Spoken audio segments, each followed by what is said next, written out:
मिठाचा वापर आपण जेवण चविष्ट करण्यासाठी नेहमीच करत असतो, पण याशिवायही मिठाचे आणखी काही फायदे आहेत ते आपण जाणून घेऊयात। जर तुमची जीन्सची पॅन्ट जुनी वाटत असेल तर ती धुताना वॉशिंग मशीन मध्ये डिटर्जंट सोबत 1 चमचा मीठही घाला, यामुळे जीन्सची गेलेली चमक परत येईल। पांढऱ्या कपड्यांना जर तुमच्या घामाचे डाग पडले असतील तर कोमट पाण्यामध्ये मीठ घालून तो भाग भिजत ठेवा।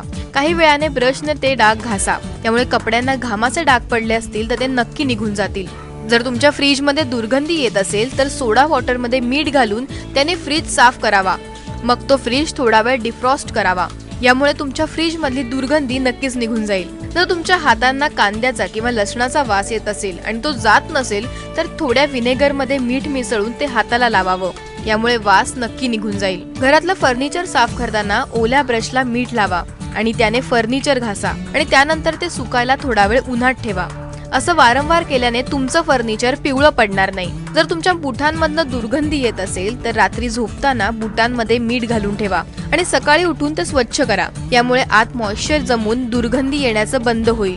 जर तुम्हाला घरामध्ये मुंग्यांचा त्रास असेल तर तो दूर करण्यासाठी घराच्या कोपऱ्यांमध्ये आणि खिडक्यांच्या दरवाज्यांवर मीठ टाकून ठेवा किंवा मिठाच्या पाण्याने खिडकी आणि दारं पुसून घ्या, त्यामुळे मुंग्यांचं प्रमाण कमी होतं। फ्लॉवर पॉट मध्ये पाणी भरताना त्यात चिमूटभर मीठ टाका, यामुळे फुलं जास्त वेळ फ्रेश राहतील। कॉटनच्या कपड्यांवर जर रक्ताचे डाग लागले असतील तर थंड पाण्यात मीठ मिसळून तो भाग भिजवा, काही वेळाने कोमट पाण्याने तो भाग धुवून टाका।